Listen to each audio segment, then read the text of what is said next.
ఇంట్లో ఎవరైనా ఉన్నారా? ఎవరైనా ఉన్నారా? ఎవరో చెప్పండి. ఒక్క హెల్ప్ కావాలి చిన్న. ఏంటి చెప్పండి. 2 సంవత్సరాల క్రితం మేము ఇక్కడనే ఉండేవాళ్ళం.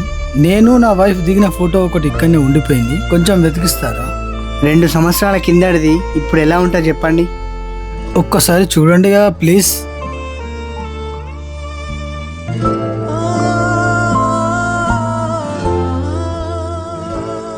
నాన్న రండి నాన్న. నేను వెళ్ళాలి. వెళ్దురు కానీ తినేసి వెళ్ళండి నాన్న. తిని వెళ్తా మరి. చూసావా, అమ్మున్నప్పుడు వర్క్, పిల్లలు, ఫ్యూచర్ అనుకుంటూ అమ్మని పట్టించుకోలేదు. అమ్మ చనిపోయినప్పటి నుండి ఇలా అయ్యి ఇప్పుడు అమ్మని వెతుకుతున్నాడు. జీవితం అంటే ఇదేనేమో బహుశా. నిజమే అన్నయ్య. మనతో ఉన్నప్పుడు వాళ్ళ విలువ మనకు అర్థం కాదు. తీరా వాళ్ళ విలువ తెలుసుకునేసరికి వాళ్ళు ఉండరు. ఇదే జీవితం.